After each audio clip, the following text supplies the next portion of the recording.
Welcome to TIC Tech Reviews. Today we're going to be unboxing the Samsung OLED G9. This is the G95 SC. If you guys want to check it out, Amazon links below, but let's get into this 49-inch OLED ultra-wide. This is super exciting because one, I actually got this for my sim racing setup. So this will be my sim racing monitor, which is going to be absolutely insane. And I am a big fan of Samsung's later OLED technology. I think it's probably the best in the industry, significantly better than LG's just because of implementation for most reasons. Okay, so we've got a lot going on here.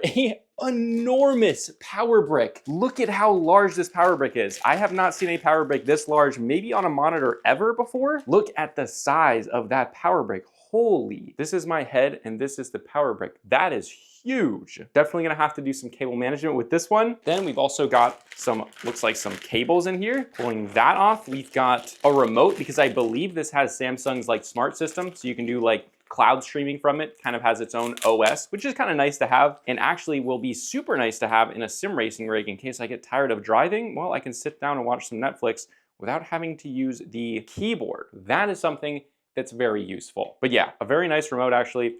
Has nice clicks and it feels fairly high quality, kind of like a TV remote. Also in the bag, we have the other side of your power cable. Looks like you get a very nicely decent sized length so you can hide that ginormous power brick. You get a very interestingly enough micro HDMI to full size HDMI, DisplayPort to DisplayPort, and then a USB Type-C to USB Type-A adapter, which is cool. Then you get setup instructions in here, but you're not gonna need that because I'm doing that today. All right, let's unbox the stand. Also in this video, we will be going over initial impressions of it, as well as a gaming test, a ghosting test, and going through all of the systems. So it's a full video, but the full review will be coming out after using this daily as my main monitor. But let's check out this stand. Ooh, look at that. Totally metal bottom, exposed metal, feels very thick. I mean, look at that. Oh, that is it. It's totally metal. It's like a raw metal design. We've got the G-Sync logo, very classy down there. I mean, for the price of this monitor, you want everything like this, and so far it does not disappoint. You get two high quality, super high quality thumb screws right there. This is exactly what I was hoping for. Yeah, looks great. This part is plastic right here, but you can see the metal backs up to it, so it looks very structurally sound. And also on the front, that is, you know, a nice heavy piece of metal. And then the vertical part of the stand, which is super wide, as it should be for the size of this. If you guys can't tell, I am super, super excited. I bought this monitor with my own money. No one sent this to me. We don't have a Samsung rep, I don't think, but look at that. Okay, so this part is plastic, but it looks really nice and cable management is clean. The front of this is just a matte plastic that honestly feels a little cheap, but we do get the metal inside of there where it connects. And that's the important part. This is not really a touch point. Also looks like we're gonna have maybe just tilt adjustment, but it is a clip-in stand, which I honestly was not completely expecting. So that's a nice plus to have. We do have plastic around the edges here, so we're gonna take that off now. Ooh, and they're nice no residue stickers. That's really nice. However, the big thing that drew me to this is number one, it's an OLED, and not all OLEDs are great. You guys, if you've watched my reviews of the LG ones, I'm not really a big fan. I don't really recommend them, but these Samsung panels, like the Alienware panels, which use this Samsung technology, are the best OLEDs out there, in my opinion. And you guys know how hard I am on OLEDs. I typically don't recommend them, but these panels are just so dang good that it's worth, well, you're probably gonna get burned in the future. Not a guarantee, but it's like 99% chance. So this is something that is kind of a disposable product that will break down over time, but it's such an amazing picture that it might be worth it. To put these together, you just line them up. That lines up very easily, and then you just screw them in. That seems like it's very, very solid and extremely unique design. I don't know if I've ever seen something quite like this. These are significantly longer than your average monitor, but look at that. That is an awesome design and doesn't take up your desk space because it's flat. You can still lay your phone here. That is a good design, especially for such a huge monitor. All right, now we also have another piece here. I'm not sure what this is. Looks like a VESA mounting bracket. Yes, that's exactly what it is. So this is a VESA mounting bracket. If you do want to mount this on a monitor arm, which we actually will be doing on the Consumer Tech Review YouTube channel, we actually did get this to test out monitor arms with a giant 49-inch heavy monitor. So that's something cool. All right, but enough chatter. Let's get to the panel itself. And oh my God, guys, that is, I mean, you know how big it's gonna be, but in person, holy crap, this is way bigger than your brain can really comprehend. So on the back here, Samsung used to do this ugly, like plastic design, kind of like this, but this looks so much cleaner. It used to be this like clipped together, crappy feeling thing. This feels very, very nice. and it's gonna have a very cool look, especially if you see it from the backside, which you will, because I'm doing it as a sim racing setup. But let's get this in. Wow, this is so exciting. Okay, so lock in the front and press it down. And I think that's in. I'm just gonna double check because it's so heavy. Okay, and that should be in. We're gonna lift this up and out now. Holy smokes, guys. And that's a very thin panel. Look at it from the side. Holy, that's a thin panel. That's a little scary. But a absolutely stunning monitor. I don't know if I've ever seen a monitor quite as beautiful as this. And very difficult to maneuver. And setting it down, it's very, very heavy. So let's get the plastic off here. And it's glossy, which is what you want. Glossy panels allow for the best possible picture quality. Yes, they have reflections, but if you're a display enthusiast, it is worth it. We've also got more plastic down here with the Samsung logo. But see, you can check it out here. You have a ton of space underneath. Honestly, I don't know why you would need a monitor arm because it's flat down here. I think that's a great design. Plus it's metal and it feels premium. Now the joystick is on the rear right here. So it's up here and it's just a single joystick, I believe. And does this have any adjustability? So it has height. Actually a pretty good amount of height for how big it is. Being a little bit careful with this. It has tilt, very good amount of tilt. And the back, wow, this part right here is metal. Not quite the entire back, but let's turn this a little bit for you. This part right here is plastic. This part is a solid sheet of metal, which is really good because it's such a thin panel that adds quite a bit of rigidity. But literally, guys, this whole piece that comes around the bottom is cold to the touch because it's a solid piece of metal. The build quality on this is really good, and honestly, Samsung has struggled with that in the past, even on their higher end monitors. This is really good. I'm impressed. All right, but with that, we're gonna get it set up on the desk, do an initial test, gaming test, and a ghosting test. I'm excited. All right, guys, now with it on the desk, the setup process is honestly no harder than any other monitor besides putting it on there. But with that, let's get this turned on. I am beyond excited. Clicking that button, I believe that's the power button, coming on. Now it does have that purple hue like these QD OLEDs have, obviously, because it's the same technology. It's coming on. And remember, this is booting up to its OS, which we can just pull that out and that should be working now. So it's hello. So there's an update and this does have some speakers in it, actually. It's interesting. We're gonna update this later. Okay, I guess we're updating now.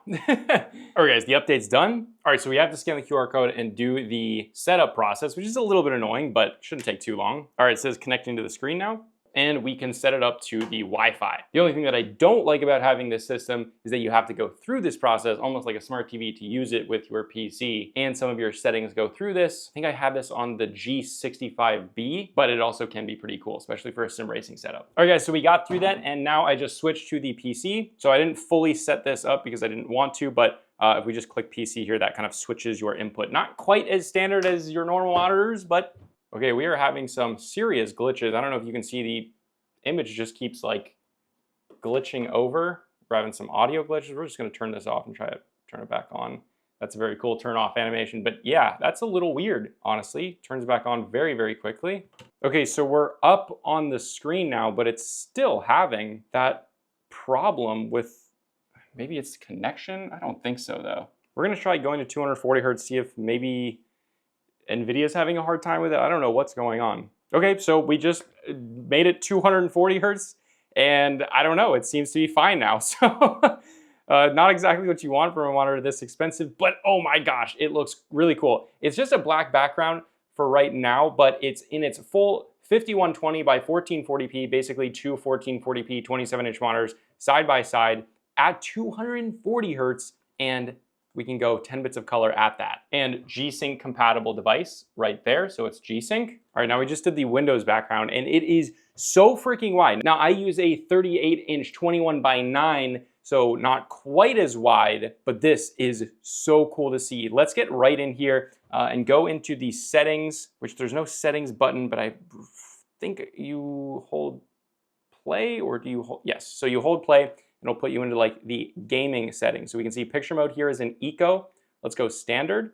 It gets significantly dimmer and the colors get very strange there. Definitely something weird going on here. Maybe it's the brightness, original, custom 1, custom 2. Definitely some weirdness going on here. The colors are getting whacked out. We'll leave it in original, which is a funny name for it. Then we'll go into the game mode settings.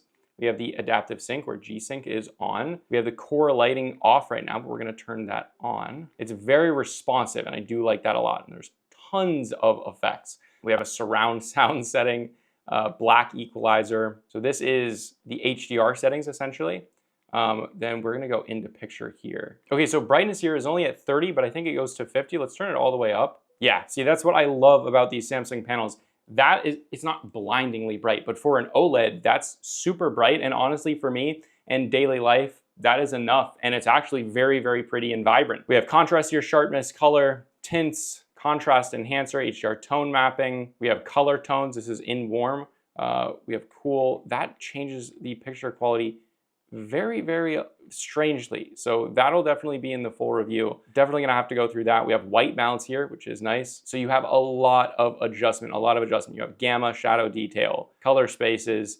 You have a smart calibration, which looks like it uses a Galaxy phone or an iPhone. Wow, that's very cool. So it like uses your phone as a color calibrator. That's definitely something I'm gonna have to test. And we have a peak brightness. So it even increases the brightness more. I'm assuming that's very cool, but you can't do it with game mode on. This is very confusing. Okay, so I think it might've been forcing HDR when HDR wasn't there. I'm not sure. This is a very confusing menu system. But what I do like is there's a lot of things to adjust, but yeah, holy crap, this thing is very, very confusing. We're gonna set it in custom 1, change the white balance because it definitely looks off. Oh my God, this is a very confusing menu system. It'll be in the full review, and I might even do like a mini tutorial in the review just because it's hard for me to understand. It's definitely gonna be hard for some of you. With that, let's get in game and see how this thing does. All right, guys, hopping in game with the super ultra wide. Oh my Lord, that FOV. Like obviously I'm used to 21:9 monitors, but this is a whole nother thing. You're literally turning your head to look. It is so immersive, holy. So far, I absolutely love this. It's a lot to look at. It kind of messes with your eyes for a second. Holy crap, that is so much to look at. It's extremely overwhelming in game. You're not quite sure where to look. But I guess that's how a lot of people are when you first use 21:9. But this 32:9 is absolutely crazy. And it's beautiful. The colors look pretty good.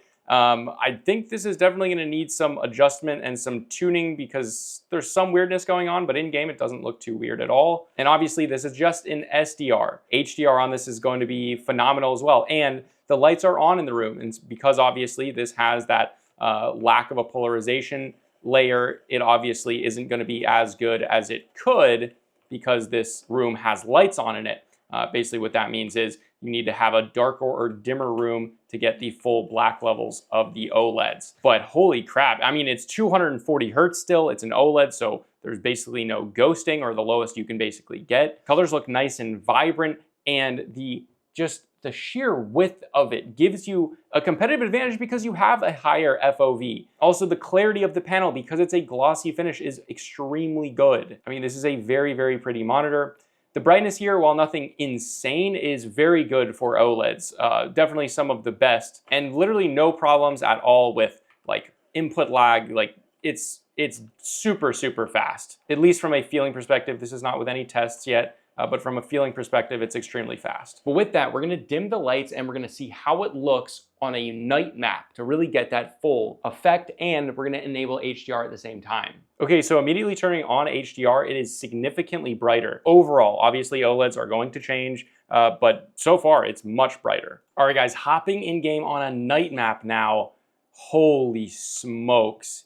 This is a absolutely stunning panel. This is now with HDR on. It got a significant amount brighter. This is basically at a brightness where, while full screen brightness isn't probably insane, the highlights here are very, very bright, making for a much more vibrant image. The black levels here, the clarity on this panel is just jaw-dropping. And that's something that you just don't get with those LG panels, which is the reason I really don't like them. But holy crap, I mean, this is exactly what I wanted from this. Really looks not quite like an IPS panel. That's a very good IPS panel in the day, but when you really turn off the lights, when you dim them down, that's where this panel becomes absolutely stunning. The red in the fire over there, the sky over, it's just absolutely stunning. And the black levels create this amazing depth images like this, where typically on a monitor, they're fine, they look good, but flat, this literally brings depth to it because of the OLEDs. Now,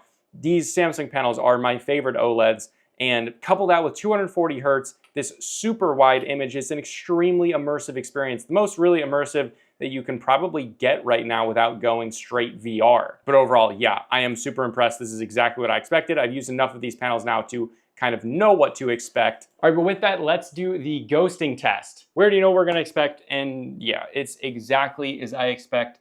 There is basically no ghosting. It is crystal clear. While visually you're always going to get ghosting, it's basically the lowest you can possibly get right now. Let's increase that to see if we see any artifacting or anything at all, and really no, it's super crystal clear. I'm gonna grab the camera and show you what I'm seeing.